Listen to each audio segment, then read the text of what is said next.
inspirational and motivational here at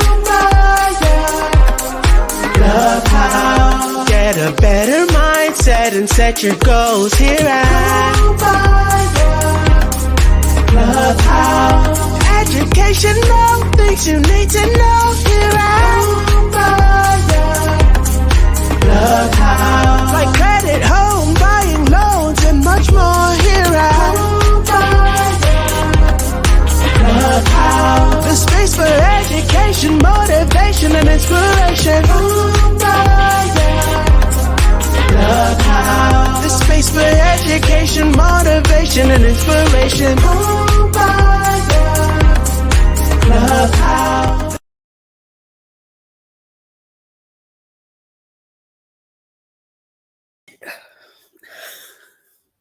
Wait, there I go. Hello, Erica. How you doing? Hey. Hello, audience. How y'all doing today? Everybody. Welcome. Come on in. Welcome to the Homebuyers Clubhouse. Have a seat. Sit that there. For those of you guys who don't know me, my name is Jessie Lynn. I am a triangle realtor with Adaze Realty. Miss Erica, introduce yourself to the audience, honey. Hey everyone, I am Erica Batts. I am your mortgage lender with New American Funding. Awesome. And Miss Nicole, introduce yourself, honey. Come on in, have a seat on the couch. She coming in slowly, y'all. There she go. Hello, ma'am. How you doing today? I'm great. How are you? Lovely. Introduce yourself to the audience. Ooh, I'm Nicole Crawford. I'm a realtor with Keller Williams Realty. I am servicing the Greensboro Triad area. I'm trying to figure out what's going on with that hat this morning. Yes.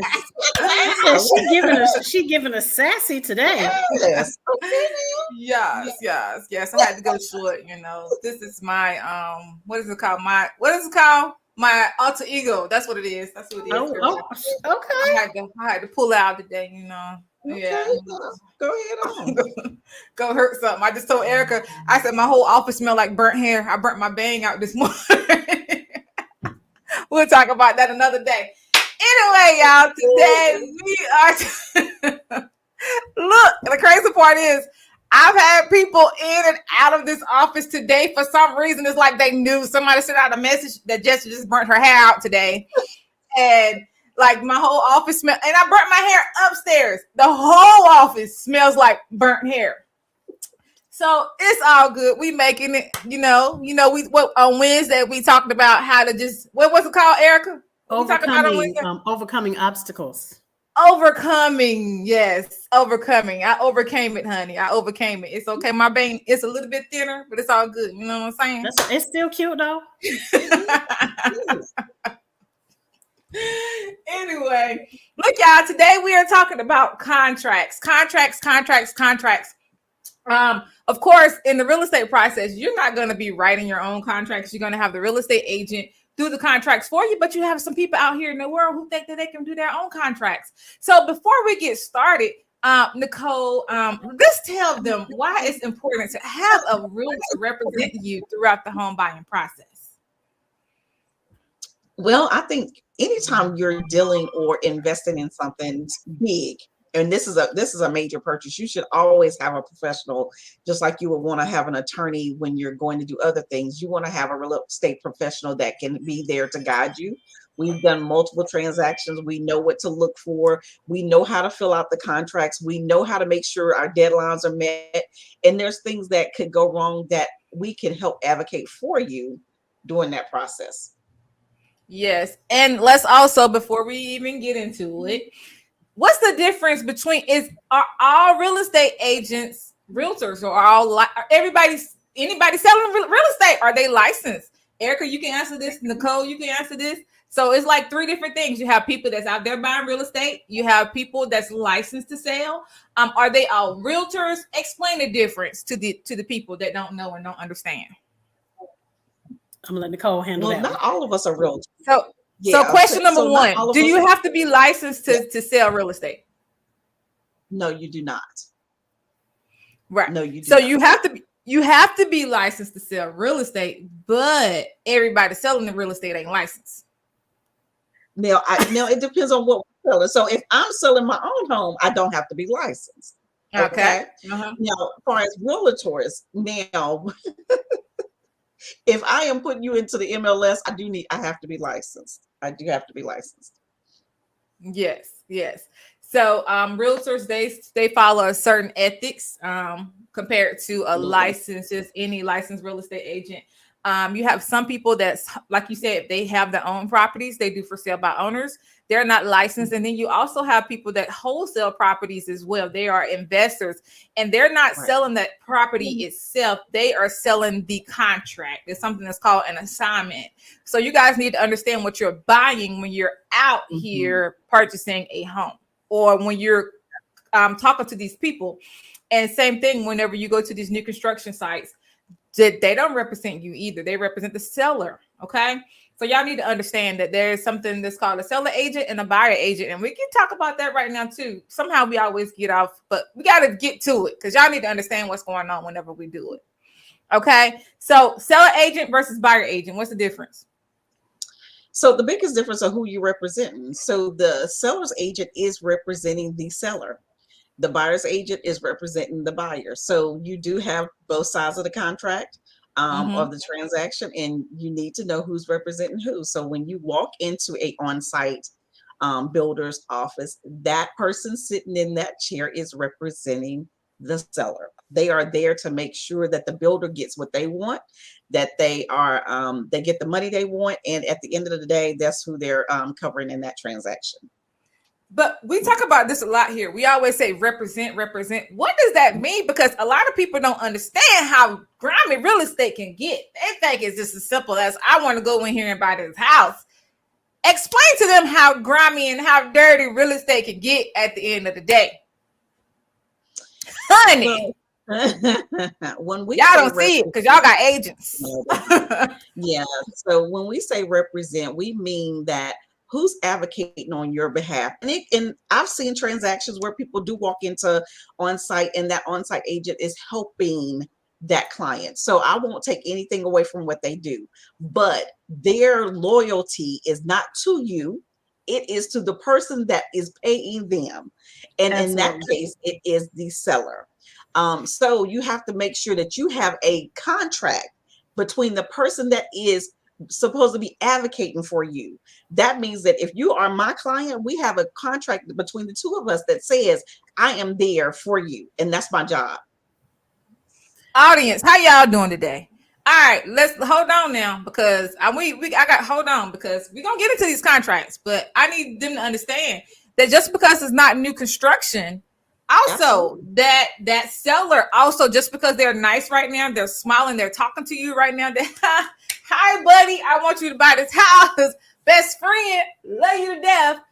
But when it comes to these repairs and all of that, it can get dirty. And a lot of people don't understand how it can go from best friend to going sideways real quick. And a lot of times we do like to buy for what we would call in the real estate world, we would consider that person for sale by owner because they're selling their own property. Or it could be any kind of thing like that. A lot of people think that it's easy to do, which it's easy to get into that entanglement. Okay. It's real easy to say, I'm gonna buy your house, I'm gonna pay this money. But when it starts to get into those repairs and you do those inspections, that's where we see a lot of those relationships or a lot of those transactions go sideways. You wish that you had somebody there that was able to advocate for you, somebody that knew what the worth of that house was. Okay. So when we say somebody who also has those relationships with other people. So those relationships with an inspector, those relationships with, those type of people who can then advocate on your behalf. Okay. Now, Erica, honey. So let's say if we decided to go in there without a real estate agent, right? We in there without a real estate agent. So can my lender represent me and tell me how to read these contracts? No, ma'am. That is not my job. Listen, I can help you pay for the house, but all that other part, I stay in my lane. You can't even tell me how to write this contract? No, ma'am. You're going to have to get somebody because if the contract is wrong, then you coming to me. I did not go get a real estate license. I have not taken an exam. I have not studied that material. Now, I've studied the lending material, but I have not studied the real estate books. So I can't, that's not my lane. That's drive crazy. over here in my lane. That's crazy. So what you there for? So I help you pay for the house. That's all you do. That's all I do. I help you get this house paid for. So unless you have, $250,000 or $300,000 or however much, unless you got that in your back pocket, that means you need somebody else to come and say, okay, I just need you to put down 3% and then I'll come in with the rest. So no, I just handle the money part. So my slogan is helping you pay for your dream home. Oh, that's crazy. Y'all, I tell you, so I just ain't got no help. Anyway, look, when we get back, we got a commercial break real quick. When we get back, y'all, we gonna talk about these contracts for real. We need y'all to know, and what y'all need to know what to expect throughout this process. But we just want to let y'all know people are dirty out there, and y'all best friends right now. But when those inspections come back, honey, your friend is out the door. BRB. Hey, do you make at least $30,000 a year? Do you have at least a 550? Hi, I'm Jay Monique, the founder of Her Power LLC. We host sisterhood events and have merch and custom cheesecake glasses to support our movement. Please check us out on Facebook and Instagram. Hello, I am Maris Major, owner and operator of Major Cleanup LLC. It's not clean until it's major clean. MCU provides residential cleaning, commercial cleaning, professional organizing, home and space staging. You can find Major Cleanup on Instagram, Facebook, and on the web at mymajorcleanup.com.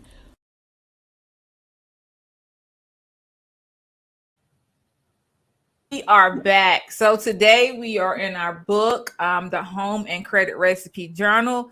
Last week we talked about pre-approval, and we were kind of stuck on that for a while.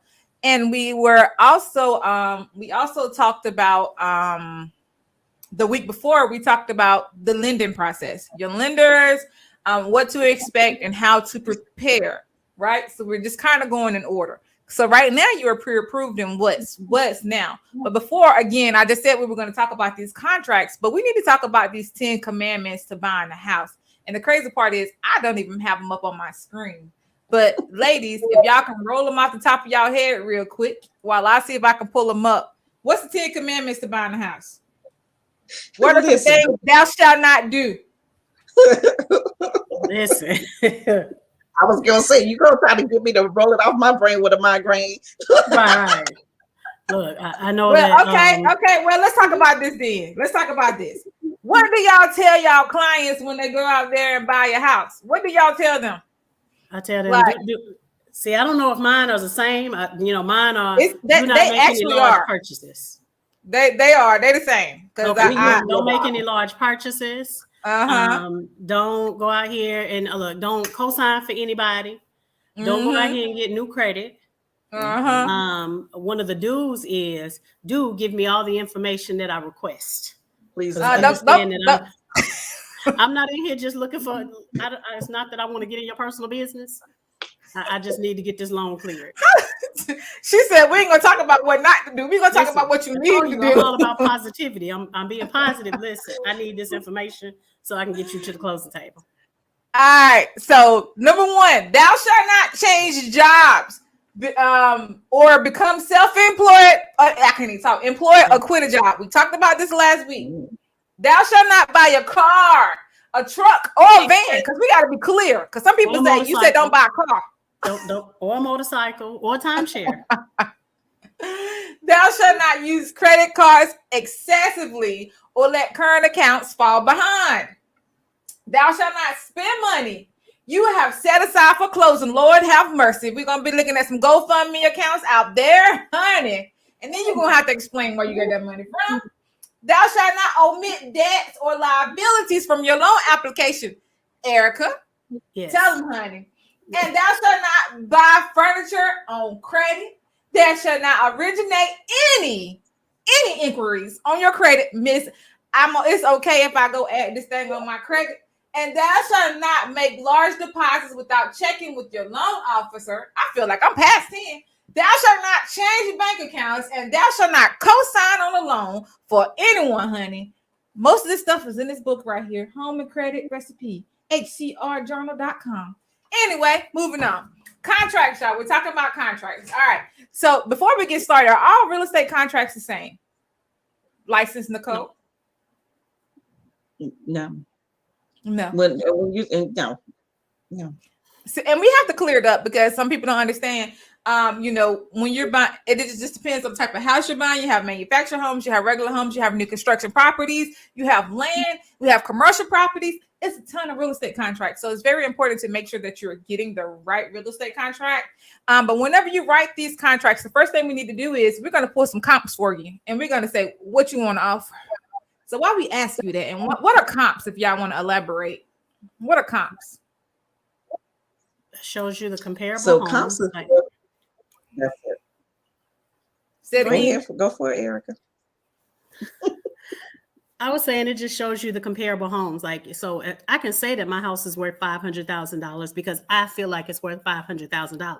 But if the same house down the street sold for $300,000, yeah, that's all somebody's gonna give me for it is what you can prove. It's not about what you feel like the house is worth. What can you prove the house is worth? So as a real estate agent, can we tell you how much the house is worth, child? You can tell us what the comps are. Like what is the comparables? Okay. So can I tell you what the bid as far as the price, or am I going to say you should bid this price, or how are we going to tell you guys whenever you write that price down? Nicole's shaking her head. No, honey. What we do, girl? What we do? We are giving you a range. Yeah, we are giving you a range. It is the consumers. It is up to them what they offer on the house. So, and even that, we cannot tell you what a house is worth. It's all in the wording. What the house is worth. Got it. Who tells you what the house is worth? Nicole? That would be the appraiser's job. The appraiser. The appraiser. All right. So now that you've decided on how much you're going to offer, I'm looking at you right in the eyes, how much you are going to offer. Okay. Okay. Because you decide that. The real estate agent does not decide that, because we don't want you to come back to us and say, Jessie, I bid what you told me to bid and I didn't get the house. So guess whose fault it is? It's Jessie's fault. Okay. It's Jessie's fault. So the real estate agent cannot tell you what to bid on the home. Okay. So what about the deposits? The earnest money deposit and the due diligence deposit. Who tells them what to bid on that? They do. That is the consumer. Again, the buyer gets to decide what they want to do. So I'm not going to tell you to put down your whole life savings. I might give you a range of what we see as trending in the market, but it is ultimately the client's decision on what they do. And we know y'all nervous, and we know we do this a lot, and we know this. We can recommend an amount. We can tell you what's going on out here right now, but we cannot tell you. And we know it's a lot going on. We know you're nervous. We know it's just so much, but we cannot tell you what to do. We can't tell you what to bid, and we can't tell you how much to put down as far as a deposit. Okay, but what's trending right now? What do we recommend? Because right now the market is looking a little bit better. So what's going on right now? Let's talk about this current market. What's winning right now in this market? You tell me what's winning. Well, anything is pretty. Look, I tell 1% is still winning right now. We're kind of getting away with only doing one deposit. We're kind of getting away with doing 1% split in half, to be honest. I'm going to tell you that, but y'all didn't hear that from me, to be honest. So we, one time we would do 1%. Right now we're kind of sticking with just 1%, or, just depends on how much you got. Because my client just went into contract and it was less than 1%. But yeah, because we kind of know. And I'm about to tell y'all a secret, okay? This is what I tell my clients. Client, because, we usually say, back in the day, right? Back in the day, we would do lower due diligence, higher earnest money, right? Because the due diligence deposit, you do not get that money back, right? So I always tell my clients, and this is what I've seen win lately is, okay, so with your deposit, your due diligence, because they want more due diligence now, right? So I always tell my clients just to put lower earnings, because what they're going to do is they're going to ask for it anyway. They always ask. They see you got the money and they're going to ask for it. So that's the trick right now, okay? Your real estate agent going to tell you that also, but that's the trick right now. Just whatever you got. If you want to go in low, girl, go in low. Just do your due diligence higher and go in with a real low earnest money, because they're going to ask for it. They are. And then you still win at the end of the day. Anyway, so we talked about determining the price, your initial deposit, your due diligence deposit. You do not get that money back. Your earnest money, you can get it back if you back out before the end of your due diligence deposit. So let's talk about your down payment. Are we disclosing that these days? Do we have to disclose the loan amount, Erica, and the down payment and all that stuff? And why we got to put that in the contract? I don't know why you got to put it in there. I just know it's in there. So that's the Nicole question. Because as I said, I stay in my lane. Nicole, tell them why we got to put it in the contract, girl. And to me, to be honest, I don't like the fact that they have added. I do not like it. And I thought they said they was going to take that off, or weren't even going to do it, because they know it's an issue for fair housing sometimes. Mm-hmm. A lot of the time. But Nicole, you know what I'm about to say. Go on, say it, girl, because I don't like it at all. Absolutely. And that is the one thing that we ran into with the market being hot the last few years. People that were getting down payment assistance could not, because it was material fact to the contract, because we had to put it in there. There is a box that we had to check to say whether or not you were getting down payment assistance. That right there, we're going to work on and keep on pushing, because it should not be part of the contract. I do understand why sellers want to know what kind of loan you're getting. There are certain stipulations and things that go along with the loan that sellers feel like does not benefit them. But when we start looking at whether or not you're getting down payment assistance, it starts to pull away from those people that fit into certain categories. It can eliminate people of different races, ethnicities, price points, and it just becomes a whole different thing. Yeah. And the thing is, they're not supposed to do it, but at the end of the day, it's about the money. That's why cash is king, because stuff can happen with the loan and the loans can fall through. So the agent is going to say, with down payment assistance, sometimes it can cause the loan to be delayed and all of this and blah, blah, blah, blah, blah, blah. Cool. It's not fair housing, because the way the sellers are looking at it, like, oh, well, dang. It's kind of like the VA and the government backed loans. They're looking at it like, well, dang, I'm not trying to have a delay. I don't want, to have any delays, because it's true. Sometimes it does, but not always. Just like with the government backed loans, they don't always close late. It's just stuff happens. Just like with any loan, stuff can happen. But that's not how they're processing it, But I hate it, because that one little line turned into a whole paragraph. It's like long, and I don't like it. I'm sorry. I don't like it. That's almost like a love letter. I'm sorry. But I understand. So I definitely agree with that, where, it shouldn't matter where your financing is coming from as far as if you're getting down payment assistance. Now, I can understand if it's a FHA or VA or those type of things, but the down payment assistance part, I don't feel like it shouldn't be a material fact. Yeah. And it sucks, because for me, I said I was going to talk about it more, because, I'm a workforce specialist or whatever. I'm allowed to give my clients $1,000 for down payment assistance. But the thing is, like, by the time you disclose it, it's just like it's hurting them more than it's helping them. And do I really need the $1,000? That's the question. Do I need it? So anyway, so Erica, we talked about name financing terms, right? We talked about that just then, right? Mm-hmm. So what are contingencies? You see this a lot. What are contingencies on a contract, Nicole? So that's and Erica, because Erica, that's your part too. So absolutely. Both of y'all. It's meaning you're buying based off, or you're buying based off of you having to sell something else, or it's contingent on me doing something else is what I'm trying to say.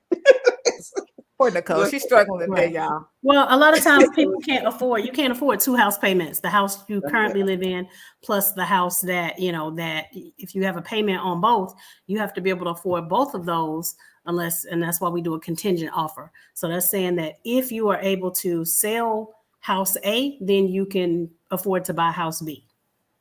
All right. Exactly. So, what about being contingent on the loan being approved? Why the loan got to be approved?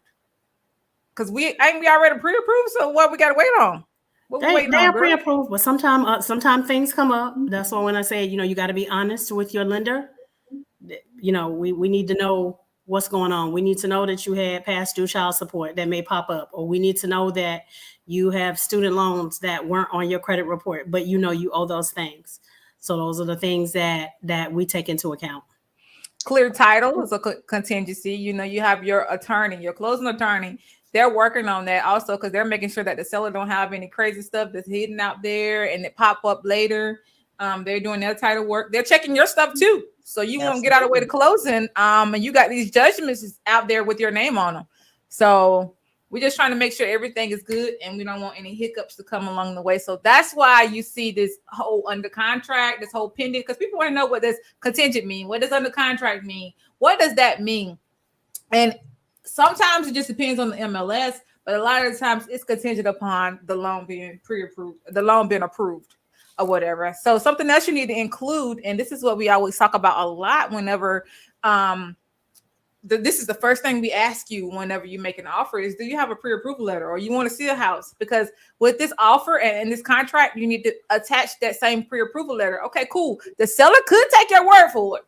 That could, just like they could take your word for you paying cash. But we need proof. We need proof that you got this cash in the bank that you say you have, or we need proof that the lender is going to loan you this money. And am I safe with the pre-qualification letter? We talked about this last week with my offer. Your pre-qualification is not the same as a pre-approval. Pre-approval means that we've reviewed your paperwork. We've looked at your preliminary paperwork, and pre-qualification basically is just whatever you said. So if you told me that you make $10,000 and I based I'm saying, okay, based on you saying you made $10,000 a month, then I can qualify you for this house. But when I really look at your paycheck stub, it's like, no, you got paid $10,000 one month, but for the most part, you make $6,000 a month. Well, then I have to base it off the $6,000, not the $10,000. So, Erica, in closing, what did you learn today about contracts and working with the real estate professional? Well, I already knew that real estate professionals are essential. A lot of people, you hear, well, what do realtors really do? They just show you the house and they write the contract. Well, it's also the expertise that goes into knowing what to write the contract for, kind of guiding you along the way. Yes. So it's safe to say, don't go out there and buy a house by yourself, you guys. Essentially, you're not paying us anything out of pocket. You do write the contract, and it does say that you got to pay about 3% or whatever.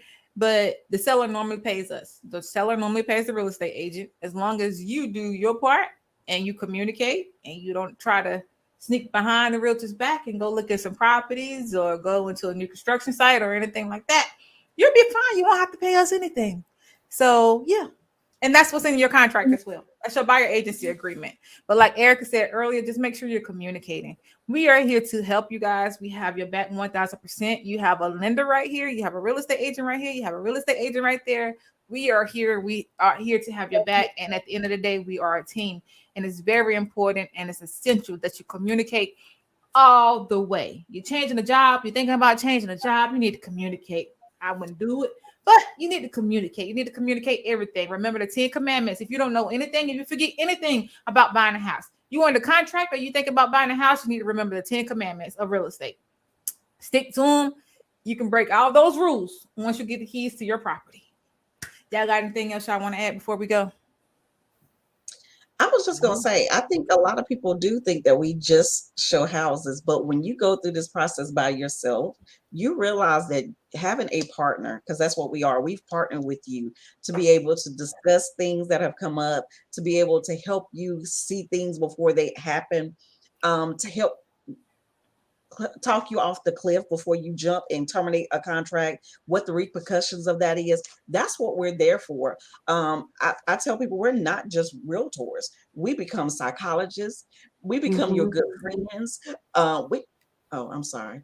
We become all of that for you, counselors and everything else for you during that time period. And that's why we do form a bond with our clients, because now we've been through some trauma together. Sometimes these transactions are not as easy as they look to me. Okay. Oh, we mama behind the scenes. Look, we That's like it. protecting you and fighting and doing everything, because it's our job to make you to not get stressed. Although you are already stressed out, but if you only knew what went on behind the scenes, like you might see some fighting. You know how your children fight when you're in their home. You might see that between the agents and all this other stuff. Y'all don't know what's going on. There's a lot of behind the scenes things that happen, and a lot of conversations that, you know, lenders have to have, realtors have to have, you know, appraisers. There's a lot of conversations that we try to keep from you, just because we know it adds to your stress, but it's normal stuff for us. So this is, you know, we used to hiccups, and we know what to do when this happens. Oh, okay, I just need to do this. Whereas for you, if this happens, now you panicking going, oh my God, I don't know what to do. Yep. And by the time you receive that call, we've already figured out a solution for that problem. Like, exactly. Okay, this is it. Now, if you hear me, okay, look, this is what's going on. Trying to fix it. We're gonna figure it out though. So yeah. But anyway, thank you guys so much for tuning in today. We appreciate you. Yeah, it's Friday. We hope you guys enjoy your weekend. I just don't know. We got our book over here. You see the book right there behind me. Y'all make sure if you're thinking about buying a house, y'all check out our book, HCR Recipe, HCRjournal.com. HCRjournal.com is the home and credit recipe journal. You can get your free checklist if you just want to get a teeny tiny little free sample of what we have in there. But the book is fully loaded. It has everything in there. We put a lot of love in it, a lot of love. It's 160 pages. It's not one of those books that we threw together. We actually put a lot of love and a lot of information in that book. And I already have a client that's under contract that has the book before it even launched. She was the one that got the sample, because, like I said, I was using that to try to so she could explain it to her clients or whatever. And then she said, Jessie, you know what? I think you should help me find a house. Because, you know, the book, and she's been using it. You know, she'll ask me a question, but then she'll go to the book. She have the book. You know, she have her agent here to ask questions, but she still have the book, because it's just like, you know, some people don't want to seem like they're being worrisome or whatever. Although I tell you to call me if you have any questions, but they have the book right here if they have a lot of questions, if they have any questions. So period. Anyway, thank you guys so much for tuning in. For those of you guys who don't know me, my name is Jessie Lynn. I'm a triangle realtor with Adaze Realty. You can reach me at 919-818-9854. Ms. Erica Batts, mortgage lender.